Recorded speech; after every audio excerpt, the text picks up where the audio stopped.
message vous est présenté par l'Assemblée chrétienne Le Tabernacle. www.letabernacle.net.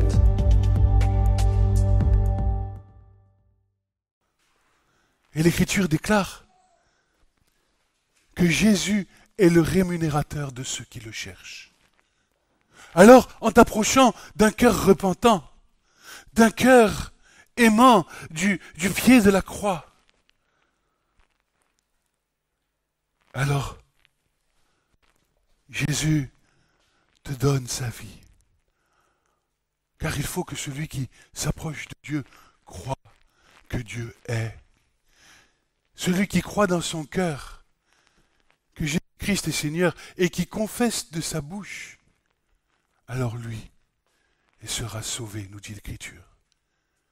Et comment pourrions-nous confesser celui dont nous n'avons jamais entendu parler? C'est pourquoi, Seigneur, tu dis qu'ils sont beaux les pieds de ceux qui annoncent ta parole. Alléluia, Seigneur. Merci de nous faire cette grâce ce matin, de comprendre ta parole, Seigneur, non pas dans une compréhension humaine, mais dans une compréhension de cœur. Car l'Évangile se répand dans nos cœurs. Le Seigneur ce matin veut ton cœur. Car c'est du cœur que sortent les bonnes choses lorsqu'elles sont renouvelées par le Seigneur qui purifie ton cœur par son sang, par l'eau de la parole.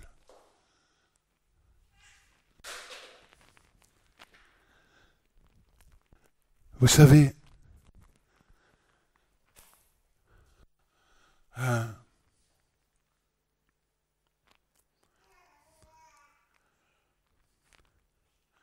nous sommes dans une guerre spirituelle. We are in a spiritual warfare. Une guerre spirituelle qui, depuis cette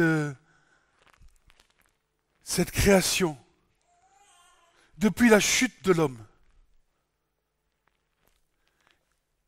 Satan combat contre Dieu.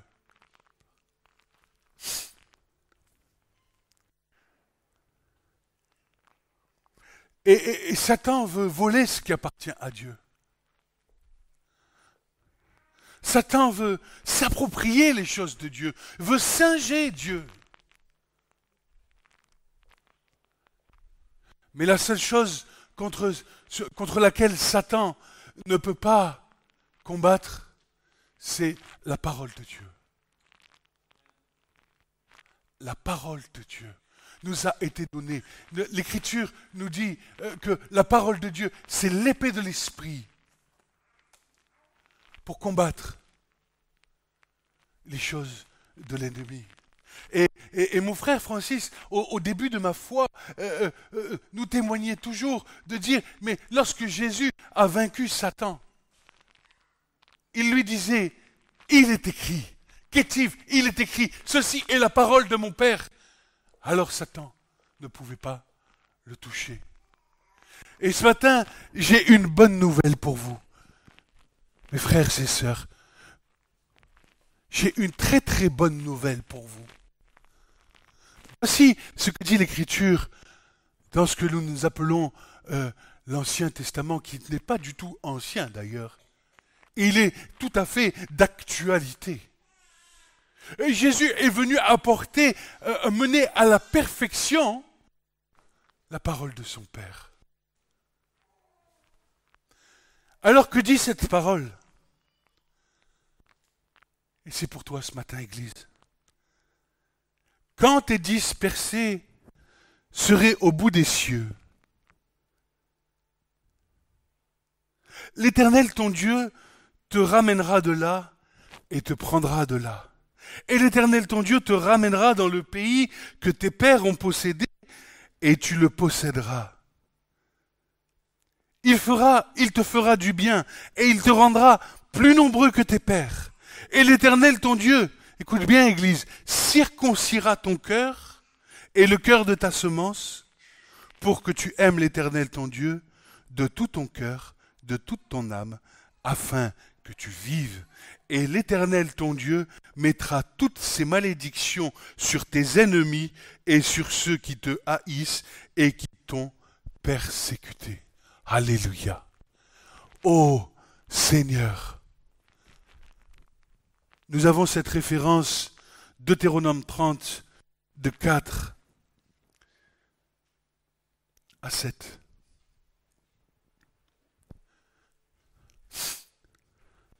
Qu'est-ce que cela veut dire? Cela signifie que dans nos vies, nous pouvons nous égarer. Nous étions même égarés à un moment donné de nos vies. Mais il plut à Dieu. Il plut à Dieu de nous ramener, de nous conduire. Comment? Par ton esprit. Comment? Par nous convaincre de péché, de justice et de jugement. Non pas pour nous condamner, c'est d'ailleurs ce que l'Écriture déclare. Je ne suis pas venu pour condamner le monde, mais afin qu'il soit sauvé. Et lorsque quelqu'un du monde, lorsque Dieu l'arrache à la puissance des ténèbres et le transporte dans le royaume du Fils de son amour, alors, dans les lieux célestes, nous rentrons dans une guerre spirituelle.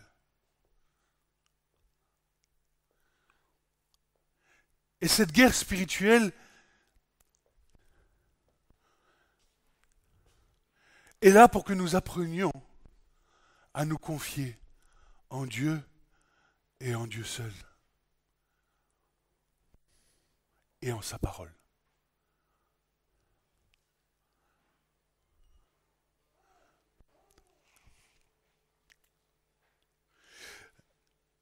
La guerre spirituelle a commencé dès la Genèse, dès la chute de l'homme dans le jardin d'Éden.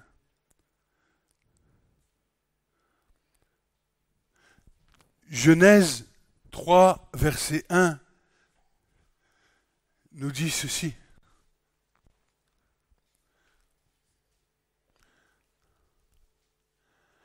Or,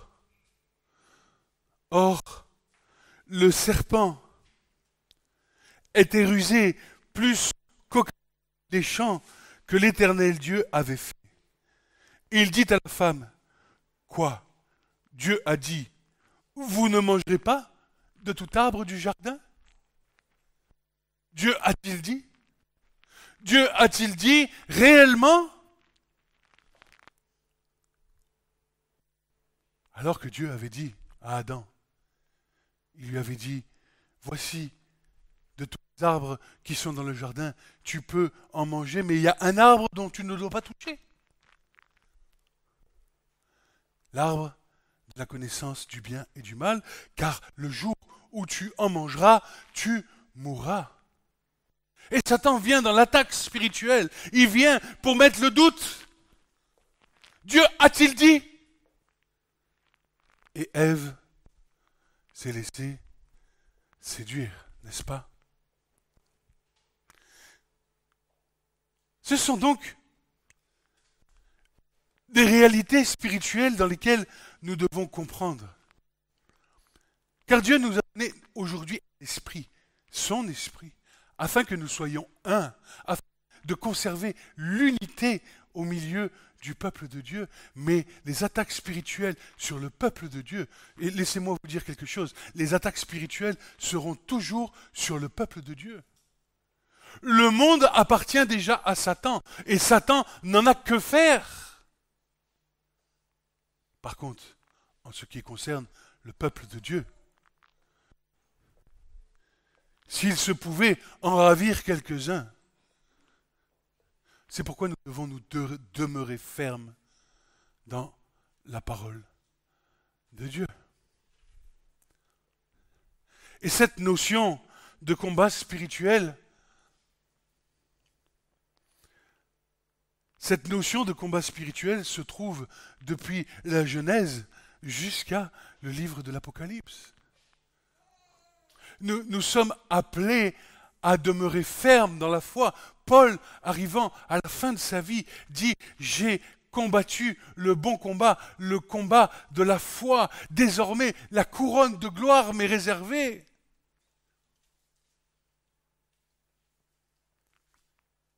Ce bon combat de la foi qui doit demeurer dans l'unité de l'esprit. Ce ne doit pas être nos pensées, ce ne doit pas être ce que nous vivons au quotidien qui doit être la norme de la marche du chrétien, mais bien ce que nous raconte l'Esprit de Dieu et la parole de Dieu.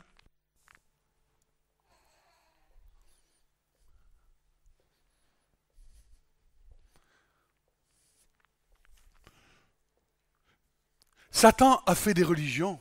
Vous savez pourquoi Satan a fait des religions? Pour diviser.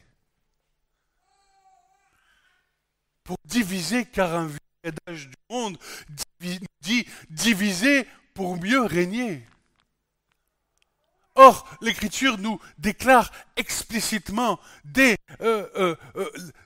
les premiers versets du livre du Deutéronome, écoute Israël, écoute Église, l'Éternel notre Dieu est un Dieu un Dieu érade, un Dieu qui ne change pas, qui n'est point divisé. Et lorsque la division arrive d'une manière ou d'une autre dans notre quotidien de notre vie, ou même parfois qui peut arriver au milieu de nous, nous avons besoin de nous référer à l'Esprit, de nous mettre devant la face de Dieu et de chercher la volonté de Dieu.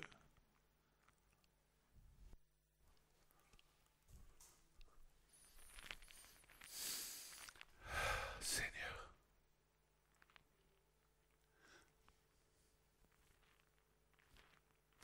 Les premières attaques de l'ennemi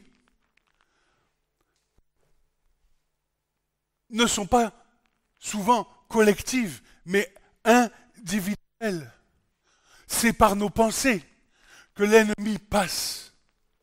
David disait ceci, psaume 3, versets 2 et 3, « Beaucoup disent de mon âme, il n'y a point de salut pour lui en Dieu, mais toi, Éternel, tu es un bouclier pour moi, ma gloire est celui qui élève ma tête. » David disait, beaucoup disent de mon âme, il n'y a point de salut. Le doute, le même doute que dans l'Éden. Lorsque nous sommes seuls, lorsque nous sommes à la maison et que des situations parfois nous envahissent, alors nous pouvons en arriver à un point où nous sentir indignes de Dieu. Mais David avait compris ces choses parce qu'il connaissait la parole. Je vous rappelle que David était le roi d'Israël. Et tout roi d'Israël avait pour devoir d'écrire un Sefer Torah pour se souvenir, mémoriser la parole de Dieu dans lequel est manifestée la fidélité de Dieu. Et il dit oui, beaucoup de mes pensées vont à l'encontre des choses de Dieu. Mais je sais que tu es un bouclier pour moi, tu es ma gloire, tu es celui qui élève ma tête. Alléluia. Le combat spirituel. Psaume 27, versets 2 à 3 nous dit ceci. Quand les méchants, mes ennemis s'avancèrent contre moi pour dévorer ma chair, ce sont eux qui ont bronché et qui sont tombés. Si une armée campait contre moi, mon cœur ne craindrait pas, et la guerre s'élèverait contre moi, je serai confiant envers l'Éternel. Le bon combat de la foi. Je suis confiant. Je me repose sur Dieu, non pas sur ce que je pense, mais sur ce que sa parole nous dit. Et si tu n'es pas rempli de la parole de Dieu, alors je vais te dire, tu es une proie facile. Comment combattras-tu si tu ne sais pas répondre avec la parole de Dieu aux ennemis qui cherchent à te faire douter, à te faire craindre?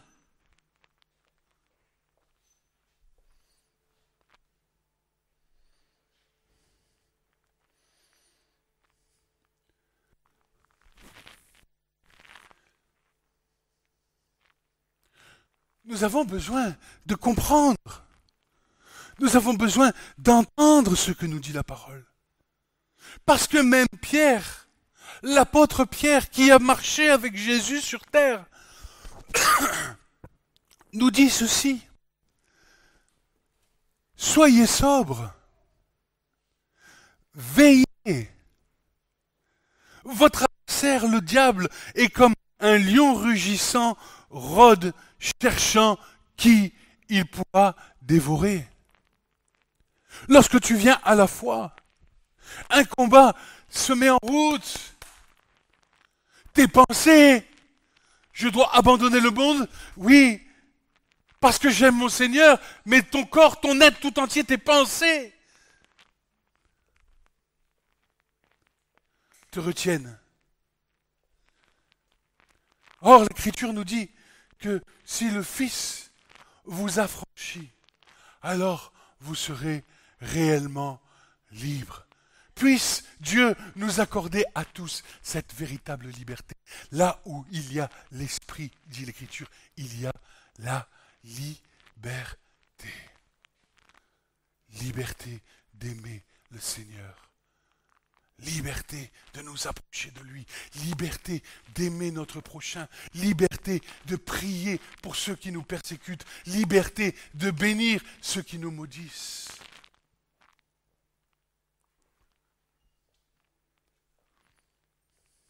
Liberté dans la transformation de nos pensées.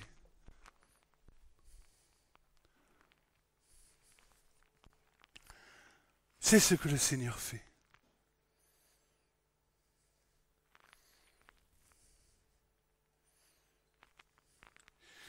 Et ce que va faire l'ennemi dans le combat spirituel, lorsqu'il a saisi la pensée de un,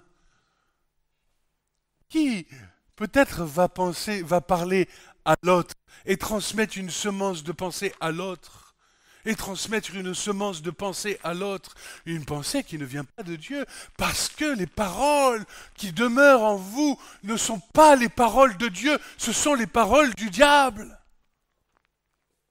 Alors qu'est-ce qui se passe? Au grand regret, au grand détriment, à la grande tristesse de Jésus crucifié, à la grande tristesse de l'agneau immolé sur le trône, 1 Jean 2, verset 19 nous dit, écoute bien Église, ils sont sortis du milieu de nous, mais ils n'étaient pas des nôtres, car s'ils eussent été des nôtres, ils fussent demeurés avec nous, mais c'est afin qu'ils soient manifestés que tous ne sont pas des nôtres. L'Esprit de Dieu rassemble. Pardonnez-vous les uns aux autres. Aimez-vous les uns aux autres. Discutez, partagez, échangez. Ne laissez pas d'emprise au diable. Ne vous cochez pas sur votre colère, nous dit l'Écriture, pour ne pas donner accès au diable. Et parce qu'une petite pensée, vous savez, écoute bien l'Église, qu'est-ce que dit le Seigneur? Ne savez-vous pas qu'un petit peu de levain fait monter toute la pâte? Et Jésus pouvait se targuer de dire, il n'y a rien que le diable ne puisse prendre. Je suis pur. Je suis le fils de mon Père. Le Père demeure en moi et moi, je demeure dans le Père. Rien ne pouvait l'empêcher de prêcher la vérité. Rien ne pouvait l'empêcher d'ouvrir sa voix en condamnation et en justice lorsqu'il fallait le faire. Non pas une condamnation pour détruire, mais une condamnation pour aimer.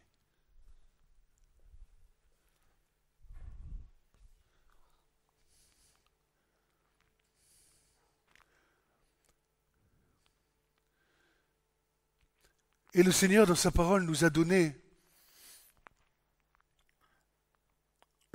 plusieurs remèdes. Et je m'en suis attaché à 2 remèdes. 2 remèdes qui sont à mon sens, pour pouvoir nous tenir contre les artifices du diable,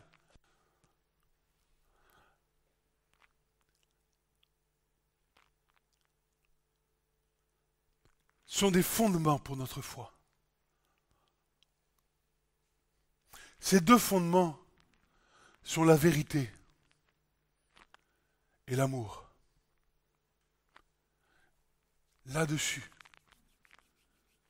je suis le chemin, la vérité et la vie, dira Jésus. Jésus est la pierre angulaire sur laquelle nous devons tous être bâtis. Jésus nous dit qu'il est la vie parce qu'il a aimé les siens jusqu'au bout. Jésus est devenu la vie parce qu'il nous a montré la réalité de l'amour que nous devons avoir les uns pour les autres. Et si ces fondements s'y trouvent, alors il n'y aura point de place à l'ennemi. Nous sommes l'Église du Seigneur et nous sommes bien imparfaits. Bien imparfaits. Et dans le monde entier, il y a des enfants du Seigneur qui confessent Jésus comme Sauveur et Seigneur. Tout un tas de personnes parmi la terre entière, 8 milliards d'êtres humains. Tous confessent Jésus comme Seigneur et Sauveur. Il nous rassemble sous la bannière de l'amour et de la vérité.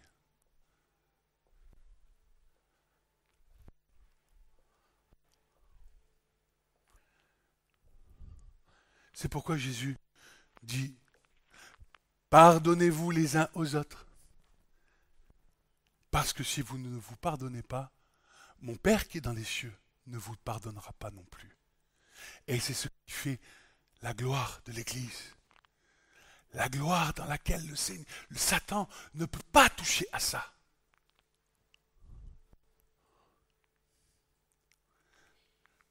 Et pour que nous comprenions que la parole est un, nous plongeons nos yeux dans la Torah de Dieu. Et la Torah de Dieu nous dit quoi? Deutéronome 32, verset 4 nous dit « Il est le rocher, son œuvre est parfaite, car toutes ses voies sont justice. » C'est un Dieu de vérité, un Dieu dans lequel il n'y a point d'iniquité, et un Dieu qui est juste et droit.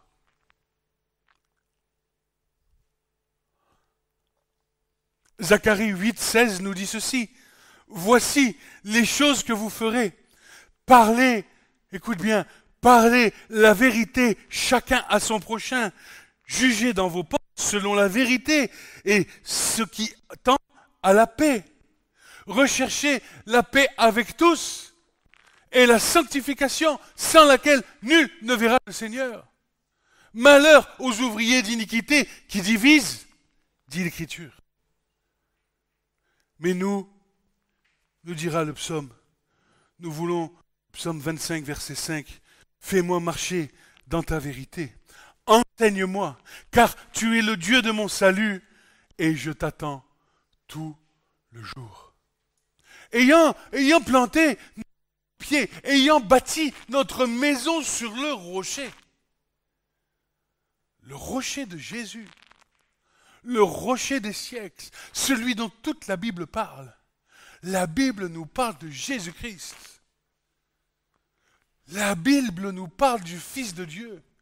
La Bible nous parle de son amour. La Bible nous parle de Jésus. Et c'est celui que nous confessons. C'est celui que nous aimons. C'est celui que nous écoutons. Et c'est celui avec lequel nous marchons.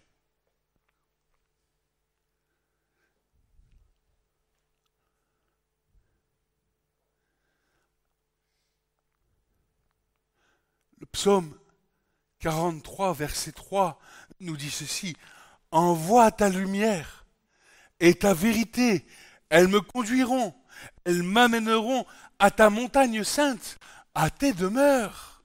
Heureux celui qui demeure dans la maison du Très-Haut et qui lève ses mains pures vers l'Éternel. Seigneur, je n'ai rien sur mon cœur qui ne condamne. Seigneur, je t'aime de tout mon cœur, tout mon être, de toute ma pensée. Seigneur, tu es à moi, je sais que je suis à toi.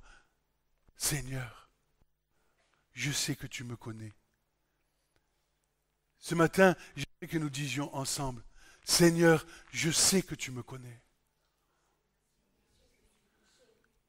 Oui, il nous connaît.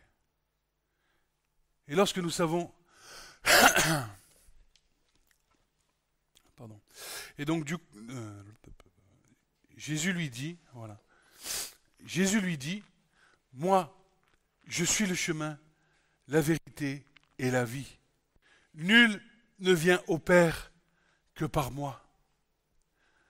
Jésus dit encore à ses disciples, sanctifie-les par la vérité.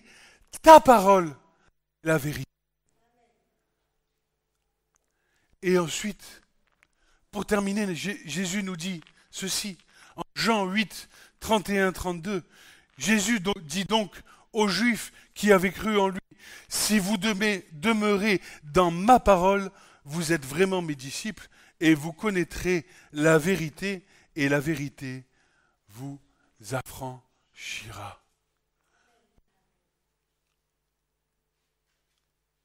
C'est merveilleux. Je ne vois pas d'autre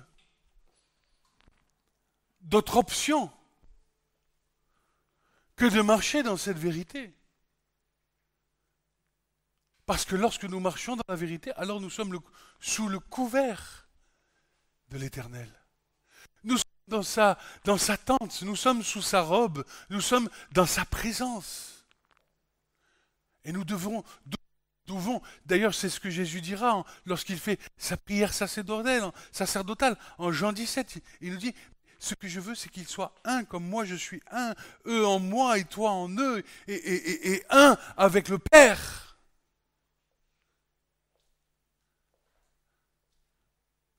C'est ce qui reprend le livre du Deutéronome qui nous dit que l'Éternel est un.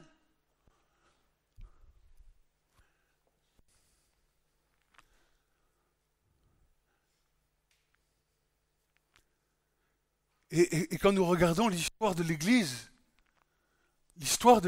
est semée d'embûches, semée de contradictions dans les uns, les autres, les divisions. Mais ce n'est pas le plan initial de Dieu. Le monde est suffisamment divisé. Prends un sujet, demande le sujet à 10 personnes dans une pièce, tu vas voir, ils vont tous te donner leur avis, ce que eux pensent.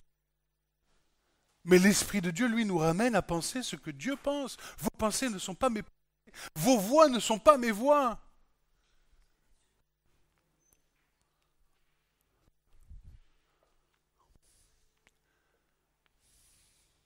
Ce qui nous conduit au prochain chapitre, à la prochaine arme que le Seigneur nous a donnée, à savoir l'unité. Que Israël sorti d'Égypte, ils entrèrent dans un pays uni lorsqu'Israël entra en Égypte, ils rentrèrent, nous dit, comme 70 âmes, ils étaient comme un seul homme, unis ensemble. Nous avons besoin d'unité. Nous avons besoin d'être un, tout en considérant que chacun de nous ne sommes pas parfaits. Nous devons nous accepter les uns les autres tels que nous sommes et tels que Jésus nous a reçus. Tu ne dois pas demander à ton frère d'être ce que tu voudrais que lui, il soit. Mais tu dois prier pour lui afin que le Seigneur le rende comme il te semblerait, si c'est un jugement selon la parole, devienne. Vous savez, les pharisiens faisaient ça. Ils liaient des fardeaux, c'est ce que Jésus leur reproche d'ailleurs, ils liaient des fardeaux ils parcouraient la terre pour faire des disciples, et une fois qu'ils étaient disciples, ils leur liaient des fardeaux que les pharisiens eux-mêmes n'étaient pas capables de porter. Et Jésus dit, vous en faisiez des fils de la jeune 2 fois plus que vous. C'est là la centralité de la croix.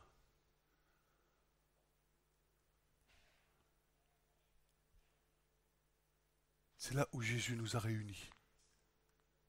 Lui, l'agneau immolé. Écoute bien, lui, l'agneau immolé qui ôte le péché du monde. Bien sûr, dans les échanges, cela ne nous empêche pas de partager les uns aux autres les pensées que nous avons sur nos cœurs, que nous savons pertinemment qu'elles n'ont pas de lieu d'exister. Mais si nous avons besoin de nous libérer, alors échangeons les uns et les autres.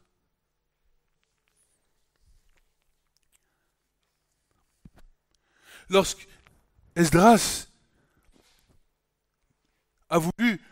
a été mandaté par Dieu pour reconstruire les murailles avec Néhémie et le temple de Jérusalem, il nous dit que le peuple s'assembla comme un seul homme à Jérusalem.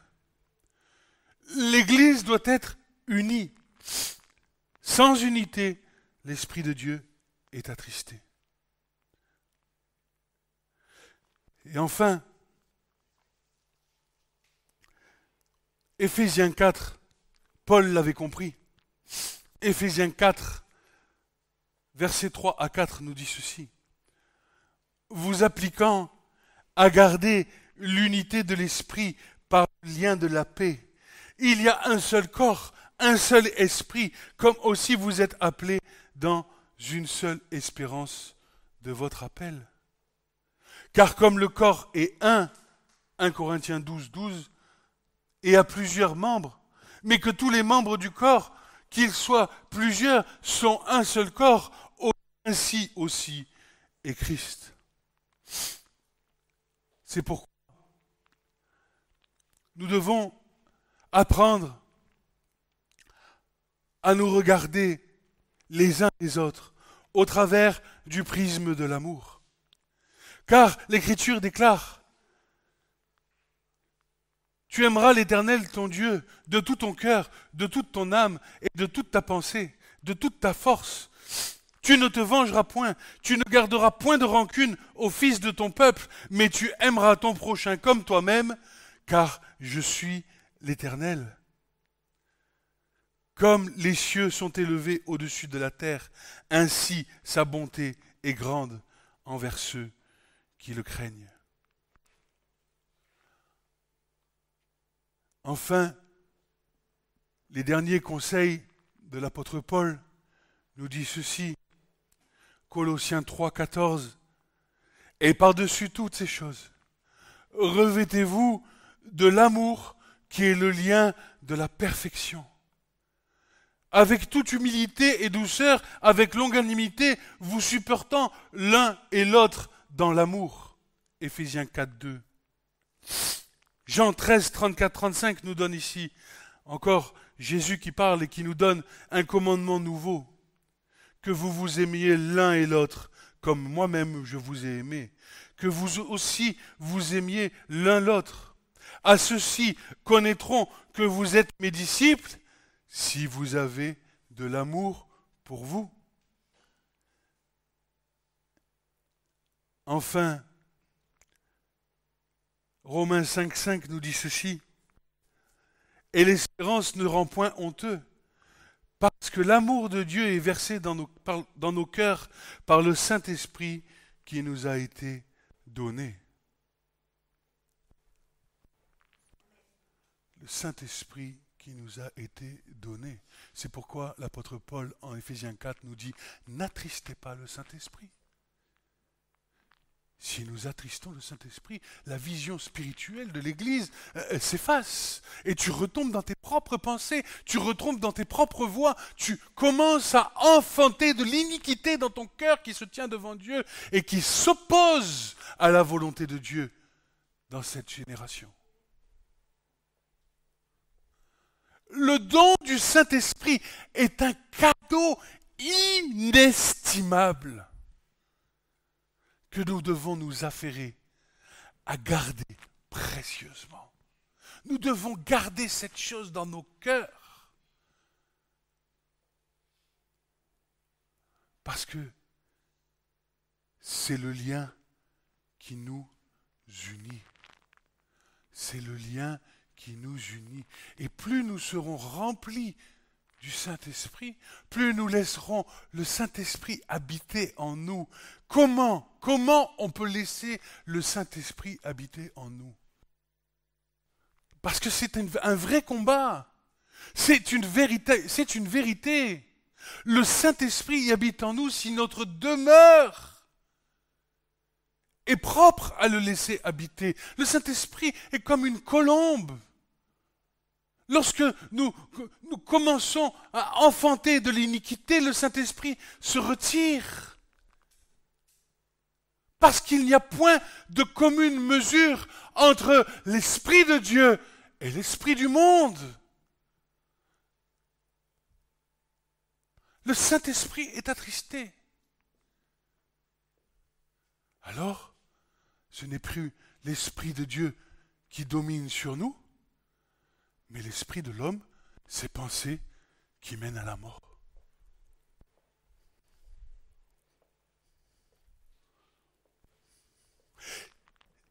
Le don du Saint-Esprit est le but de Dieu.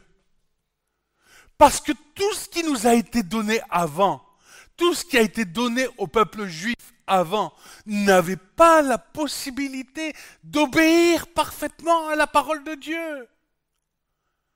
Puisque la parole de Dieu nous dit qu'elle a reçu le souffle de vie. Le seul souffle qui est capable de nous faire rentrer dans la portée prophétique et perspective prophétique spirituelle de la parole de Dieu, c'est le Saint-Esprit.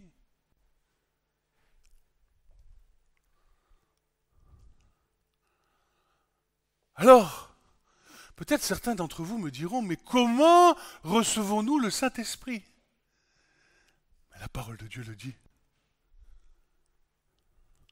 À combien plus forte raison, dira Jésus, vous qui êtes gens qui savez donner du pain, si votre enfant vous demande du pain, lui donnerez-vous un serpent? S'il vous demande à manger, lui donnerez-vous des pierres? À plus forte raison, votre Père qui est dans les cieux accordera son esprit à ceux qui le lui demandent. Demandez et vous recevrez, dira le Seigneur. Et si vous recevez, alors il y a un chemin dans lequel vous allez commencer à marcher. Vous allez marcher sur le chemin qui mène à la sanctification, qui mène à part. Il va vous conduire. Premièrement, à la repentance. Pourquoi? Parce que tout homme est pécheur. Et ce qui nous sépare de Dieu, c'est le péché. Et le péché a reçu un juste jugement à la croix. Tout homme qui s'approche de la croix obtient la justification devant Dieu. Car le péché qui pesait sur ma vie désormais, je le dépose sur la vie de Christ. Christ prend mon péché et me donne sa vie. Et je marche, et je marche, et je tombe. Et le Seigneur me relève. Et il continue à me redonner de l'espoir, du courage. Tu sais pourquoi? Parce que l'Esprit de Dieu qui t'a été accordé te permet de dire désormais, Abba, Père, tu as un Père dans les cieux qui t'aime. Tu as un Père dans les cieux qui veut te conduire à la gloire. Ceux qu'il a appelés, il les a sanctifiés, il les a mis à part et il les a aussi glorifiés, nous dit l'Écriture. Et ne laisse pas l'ennemi te faire croire que tu n'as pas de point, pas de part à l'héritage des saints. Car Jésus nous dit ceci. Ce n'est pas moi, ce n'est pas vous qui m'avez choisi, mais c'est moi qui vous ai choisi. Amen. Ainsi, nous pouvons conclure. Psaume 33, verset 3 nous dit ceci. Comme la rosée de l'Hermon qui descend sur les montagnes de Sion. Le Hermon, c'est une montagne au nord d'Israël vu qu'il fait froid là-haut, l'humidité tombe sur cette montagne, se transforme en eau, et elle descend sur les montagnes de Sion. Car c'est là que l'Éternel commande la bénédiction, la vie pour l'éternité. Et enfin, à ceci, tous connaîtront que vous êtes mes disciples si vous avez de l'amour entre vous. Ah, l'amour, c'est beau l'amour. Et je vais vous dire quelque chose, l'amour croit tout. L'amour espère tout, l'amour endure tout, l'amour ne s'enfle pas d'orgueil. L'amour. Paul dit que c'est l'amour, le summum de la croix.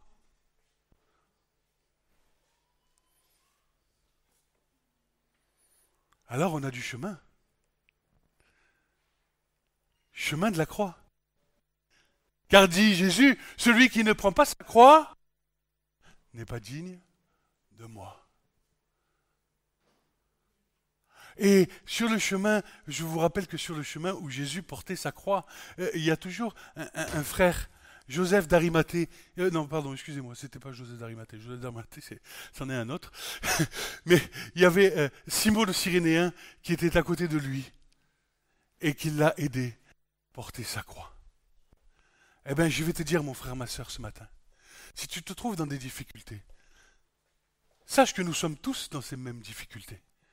Et que Dieu dispose des frères, des sœurs, pour t'aider à porter ta croix.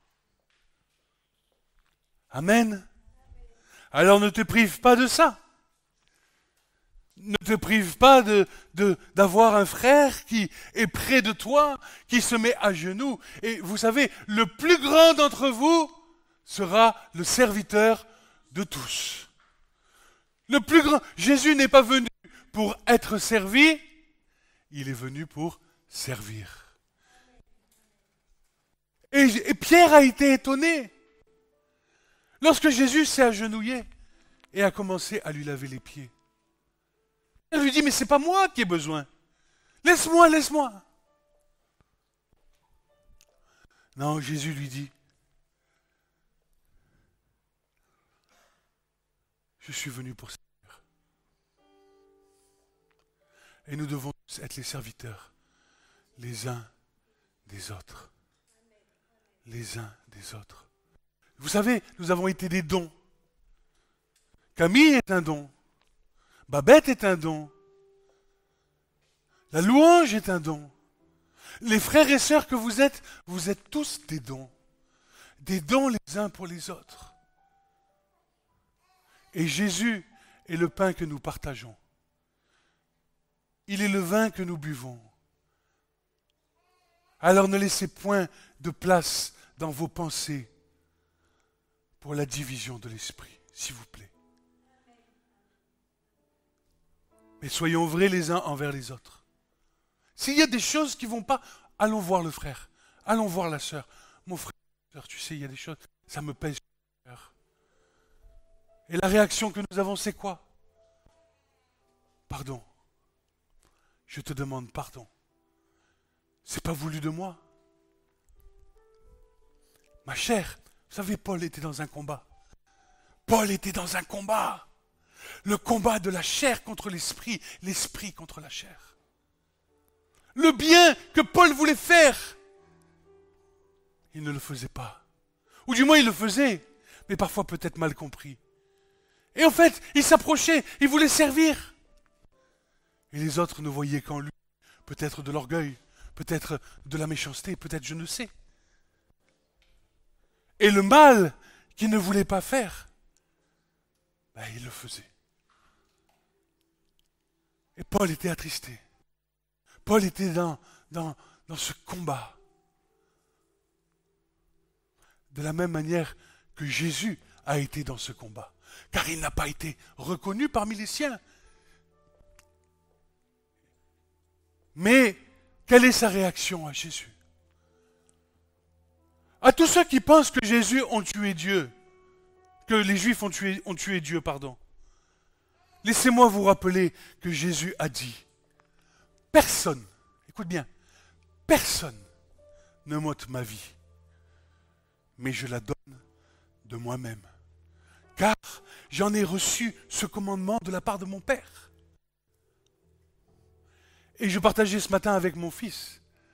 Et vous savez, c'est là que l'amour a été créé. Lorsque Jésus remonte auprès du Père, lorsque j'aurai été élevé, alors j'attirerai tous les hommes à moi, par son amour, de la même manière que lorsque Adam et Ève ont été séparés l'un de l'autre, voici que l'amour apparaît. C'est la même chose que l'amour d'un homme et d'une femme. Comment expliques-tu cette flamme qui brûle entre un homme et une femme? Parce que l'homme a besoin de la femme, et la femme a besoin de l'homme. C'est ici la manifestation de l'amour. Soyez bénis. Ce message vous a été présenté par l'Assemblée chrétienne Le Tabernacle. www.letabernacle.net